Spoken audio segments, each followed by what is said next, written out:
आज हम बात करेंगे binary compounds of oxygen, oxygen के बाइनरी कंपाउंड्स। ठीक है ना। बाइनरी का मतलब है दो। बाइनरी का मतलब क्या है? दो।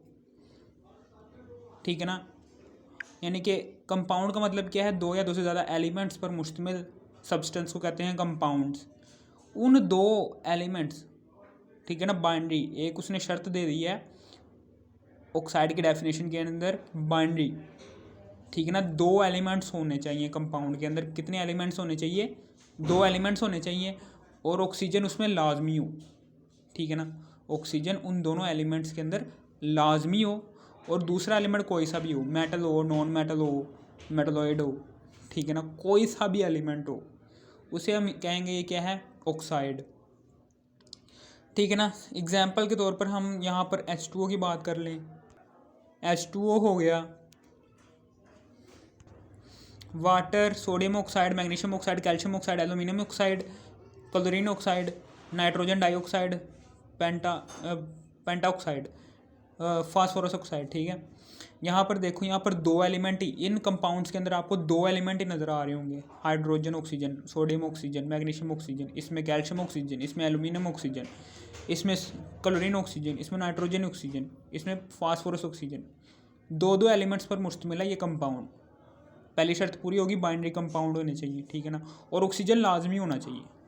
और आपको पता चल रहा होगा कि ऑक्सीजन यहाँ पर इन एग्जाम्पल्स के अंदर ऑक्सीजन लाजमन आपको नज़र आ रहा होगा। ऑक्सीजन हर एक एग्जाम्पल में मौजूद है। इसमें भी ऑक्सीजन, इसमें भी, इसमें भी, इसमें भी, इसमें भी, इसमें भी, इसमें भी, इसमें भी। यानी कि ऑक्सीजन उस बाइनरी कंपाउंड के अंदर लाजमी होना चाहिए। ठीक है ना। और दूसरा कोई सा भी एलिमेंट हो, उसको हम कहेंगे ऑक्साइड। ठीक है ना। अब टाइप्स की बात कर लें। सबसे पहले टाइप है जी basic oxide. Basic the oxides of metals are basic in nature.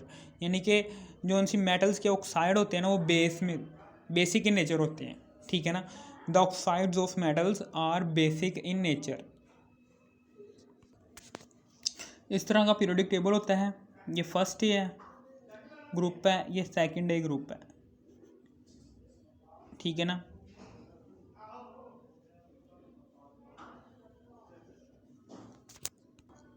First A group में भी मेटल्स होती हैं, सेकंड ए ग्रुप में भी मेटल्स होती हैं। ठीक है ना। इन दोनों ग्रुप्स में मेटल्स होती हैं। ठीक है ना। समझ आ गई आपको? अब ये जब ये मेटल्स ऑक्सीजन के साथ मिल जाएंगी तो क्या बन जाएगा? Basic oxide. ठीक है ना। वही वाली बात लिखी है, the oxides of metals are basic in nature. इसी तरीके ना group number first A and second A elements form basic oxide. First A group के एलिमेंट्स और सेकंड ए ग्रुप के एलिमेंट्स ये मेटल्स होते हैं। जब ये मेटल्स ऑक्सीजन के साथ मिल जाती हैं तो मेटल ऑक्साइड बन जाता है, बेसिक ऑक्साइड बन जाता है। सॉरी, वही वाली बात लिखिए, group number first A and second A elements form basic oxides. ठीक है ना। इसमें व्हेन दीज ऑक्साइड्स, जब इन ऑक्साइड्स का रिएक्शन करवाया जाता है, when these oxides are dissolve in water, जब इन ऑक्साइड को का reaction, for example sodium oxide है, सोडियम ऑक्साइड का रिएक्शन करवा दो, ये क्या है? ये first A element, first A group का एलिमेंट है। ये सोडियम फर्स्ट ए ग्रुप का एलिमेंट है। जब इस एलिमेंट को ऑक्सीजन के साथ जोड़ा जाता है तो ये क्या बन जाता है? Basic oxide. ठीक है ना। बेसिक इन नेचर होते हैं। ठीक है ना। ये बेसिक इन नेचर होगा। और जब इसका पानी के साथ रिएक्शन करवाया जाता है ना, वाटर के साथ, जब बेसिक ऑक्साइड का पानी के साथ रिएक्शन करवाया जाता है तो एक बेस बनता है। क्या बनता है? बेस। यहाँ पर कौन सी बेस बनेगी? Sodium hydroxide. Sodium hydroxide. यहाँ पर दो सोडियम है और दो ऑक्सीजन है और दो ही हाइड्रोजन है वहाँ पर। यहाँ पर भी दो सोडियम हो गए, एक ऑक्सीजन जब दो से मल्टीप्लाई होगा दो, एक हाइड्रोजन जब दो से मल्टीप्लाई होगा तो दो आ जाएगा। ठीक है ना। दो ही यहाँ पर सारे के सारे एलिमेंट्स मौजूद हैं। यहाँ पर भी सारे के सारे एलिमेंट्स दो ही हैं। सोडियम में दो हैं, ऑक्सीजन के भी दो एलिमेंट्स मौजूद हैं, हाइड्रोजन के भी दो एलिमेंट्स मौजूद हैं। हमारी इक्वेशन होगी बैलेंस। अब उसके बाद आगे है जी sodium oxide, potassium oxide, magnesium oxide, calcium oxide, caesium oxide, ETC। ये इसकी एग्जाम्पल्स हैं। ये इसकी क्या है? सारी की सारी एग्जाम्पल्स हैं। ठीक है ना। किसकी है? बेसिक ऑक्साइड की है। देखिए ये मेटल है और ये साथ में ऑक्सीजन लगा हुआ है, ये मेटल है, पोटाशियम ऑक्साइड, मैग्नीशियम भी मेटल है, कैल्शियम भी मेटल है, सीजन भी मेटल है। इन सारी मेटल के साथ ऑक्सीजन लगा हुआ, इसका मतलब क्या है, ये क्या है, बेसिक ऑक्साइड है। ठीक है। और बेसिक ऑक्साइड जो उनसे होते हैं, ये ऐसे ऑक्साइड्स होते हैं, ये ऐसे मेटल के ऑक्साइड्स होते हैं जो बेस की तरह एक्ट करते हैं। ठीक है। फिर आगे की बात आ जाती है एसिडिक ऑक्साइड्स। एसिडिक ऑक्साइड्स क्या होते हैं, ऐसे ऑक्साइड्स के जो नॉन मेटल्स पर मुश्तमिल होते हैं। यहाँ पर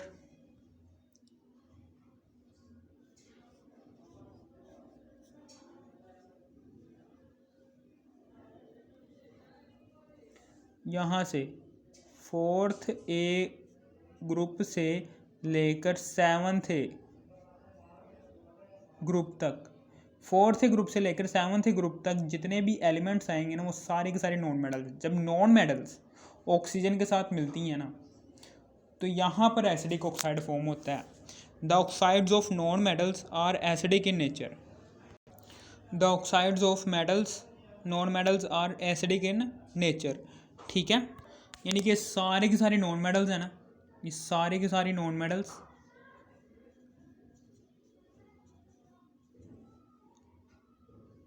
ठीक है ना, जब ये ऑक्सीजन के साथ मिलेंगी तो कौन सा ऑक्साइड बनेगा, एसिडिक ऑक्साइड। ठीक है ना। और ये वाली बात लिखी है कि the oxides of non metals, the oxides of non metals, ये जो उनसे नॉन मेटल्स के ऑक्साइड्स होंगे ना, ये एसिडिक इन नेचर होंगे। ठीक है ना, समझ आ गई आपको। और नॉन मेटल्स के ग्रुप्स कौन कौन से हैं, 4th ए से लेकर 7th ए के एलिमेंट्स जब ऑक्सीजन के साथ मिलेंगे तो एसिडिक ऑक्साइड फॉर्म होगा। Group number 4th A to 7th A elements form acidic oxides. ठीक है। और फिर उसके बाद व्हेन दीज एलिमेंट, जब इन एलिमेंट्स को वाटर के अंदर डाला जाता है, तो जब इन सल्फेट जो उनसा होता है ना, ये 6th ग्रुप का एलिमेंट है, जब इसको वाटर के अंदर डिसॉल्व किया जाता है तो सल्फ्यूरिक एसिड बनता है। ये देखिए H2SO3 जब इस ऑक्सीजन के साथ मिलेगा तो SO4 sulphuric acid. When these oxides are dissolve in water, तो क्या बनाया इन्होंने, एसिड। ठीक है ना। When these oxides are dissolve in water then they form acid, तो ये एसिड बनाएंगे। ठीक है ना। इसी तरीके से इनकी एग्जांपल में आया था sulphur dioxide, sulphur trioxide, nitrogen dioxide, phosphorus oxide, oxygen dichloride, ETC। ये देखिए यहाँ पर नॉन मेटल आपको नज़र आ रही होगी, ये भी नॉन मेटल है, फास्फोरस भी नॉन मेटल है, नाइट्रोजन भी नॉन मेटल है, सल्फर भी नॉन मेटल है, ये भी सल्फर भी नॉन मेटल है, और साथ में ऑक्सीजन एक और एलिमेंट लगा हुआ है। ठीक है ना। जब नॉन मेटल ऑक्सीजन के साथ मिलेंगी तो कौन सा ऑक्साइड बनेगा, एसिडिक नेचर वाला ऑक्साइड बनेगा। उससे हम उस ऑक्साइड को नाम देंगे एसिडिक ऑक्साइड। और फिर उसके बाद एम्फोटेरिक ऑक्साइड कौन से होते हैं। ठीक है ना। Those oxide which act as acid as well as base. Amphoteric oxide का मतलब क्या है कि ये ऐसे ऑक्साइड होते हैं कि जो एसिड की तरह भी एक्ट कर सकते हैं, बेस की तरह भी एक्ट कर सकते हैं। यानी कि एसिडिक ऑक्साइड्स की भी प्रॉपर्टीज़ रखेंगे अपने अंदर, एसिडिक ऑक्साइड्स की प्रॉपर्टीज़ भी अपने अंदर रखेंगे, बेसिक ऑक्साइड्स की प्रॉपर्टीज़ भी अपने अंदर रखेंगे। ठीक है ना। Amphoteric oxide, those oxide which act as acid as well as base. ठीक है। ठीक है। ऐसे ऑक्साइड के जो एसिड के तौर पर भी एक्ट करें, बेस के तौर पर भी है। एम्फोटेरिक सब्सटेंस आपने पढ़ी होगी कि ऐसी सब्सटेंस होती है जो एसिड के तौर पर भी एक्ट करती है और बेस के तौर पर भी एक्ट करती है। एम्फोटेरिक लफ्ज़ एम्फीबियन से निकला है। एम्फीबियन आपको पता है एनिमल, ऐसा जानवर कि जो खुश्की के तौर पर भी, खुश्की में भी ज़िंदा रह सकता है और पानी में भी ज़िंदा रह सकता है। मिसाल के तौर पर फ्रॉग, कछुआ हो गया, मेंढक हो गया, ये सारे एम्फीबियन हैं। इसी तरीके से एम्फोटेरिक ऑक्साइड्स ऐसे ऑक्साइड्स होते हैं कि जिनके अंदर बेसिक ऑक्साइड्स की भी प्रॉपर्टीज़ एग्जिस्ट कर सकती हैं, एसिडिक ऑक्साइड्स की भी प्रॉपर्टी एग्जिस्ट करती हैं, दोनों की प्रॉपर्टीज़ एग्जिस्ट करती हैं। ठीक है ना, इन एम्फोटेरिक ऑक्साइड्स में those oxides which act as acid as well as base, या फिर आप ऐसे भी लिख सकते हैं those oxide which has properties acidic oxides and basic oxides. ठीक है ना। अब those elements which are less electropositive they form amphoteric oxide। ठीक है ना, those elements which are less electropositive, ऐसे ऑक्साइड जो लेस इलेक्ट्रोपॉजिटिव होना, यानी कि ये वाले ये यहाँ पर ये जो उनसे है ना, ये वाले ऑक्साइड है मेटलॉइड्स, ये जो उनसे मेटलॉइड्स आपको नज़र आ रहे हैं, ये सारे के सारे मेटलॉइड्स जो उनसे होंगे ये बनाएंगे, जब ये मेटलॉइड्स ऑक्सीजन के साथ मिलेंगे ना तो क्या बनेगा, एम्फोटेरिक ऑक्साइड। ठीक है ना।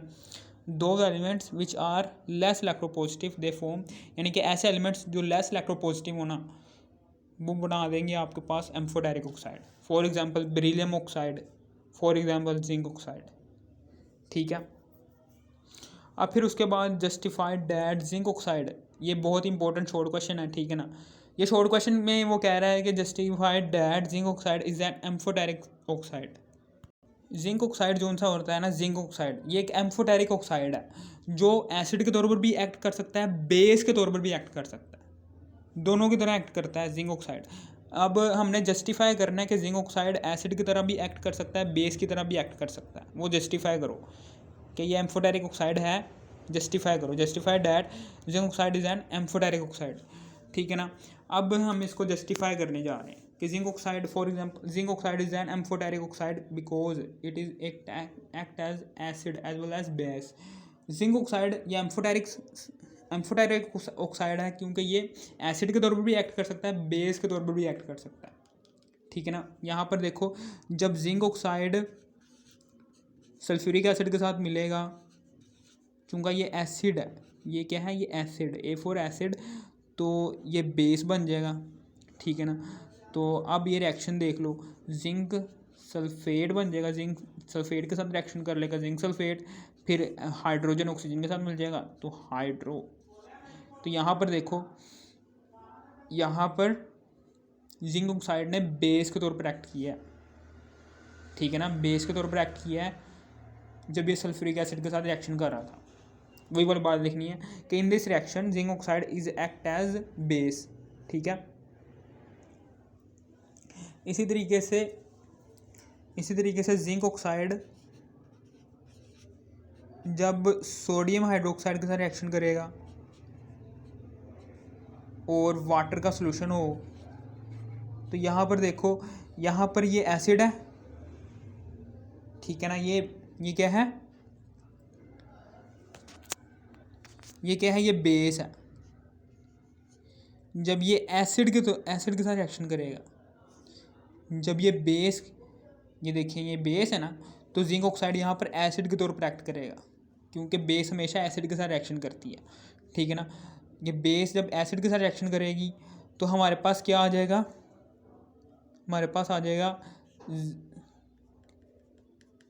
हमारे पास बनेगा सोडियम Na2 जिंक OH4 बनेगा, यहाँ पर 4 आ जाएगा।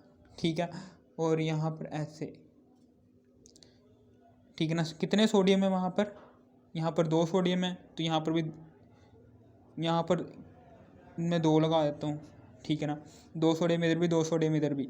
यहाँ पर 4 ऑक्सीजन है, वहाँ पर 1 ऑक्सीजन 2 से मल्टीप्लाई होगा, 2 ऑक्सीजन ये, ठीक है ना, और 1 ऑक्सीजन ये, 1 ऑक्सीजन ये, 4 ऑक्सीजन इधर भी, 4 ऑक्सीजन इधर भी, 4 हाइड्रोजन इधर भी। ये देखें 4 हाइड्रोजन है, तो इधर भी 4 हाइड्रोजन है, 2 हाइड्रोजन ये है, तो 1 हाइड्रोजन जब 2 से मल्टीप्लाई होगा, 2 हाइड्रोजन ये।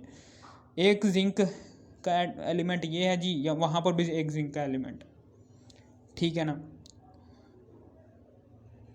यहाँ पर अब हम लिखेंगे कि इन अबव इक्वेशन, ये दूसरे अबव इक्वेशन है, यहाँ पर जो सा जिंक ऑक्साइड है, जिंक ऑक्साइड एसिड के तौर पर एक्ट कर रहा है, is act as oxygen acid, so it is prove that zinc oxide is an amphoteric substance. ठीक है ना, समझ आ गई होगी।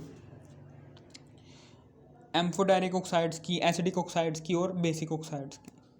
अगर आपको इस वीडियो की तरह से भी थोड़ी सी भी समझ आ गई, इस वीडियो को कर दो लाइक और सब्सक्राइब और शेयर भी कर देना। थैंक्स फॉर वॉचिंग मी। इसका पार्ट 2 भी है।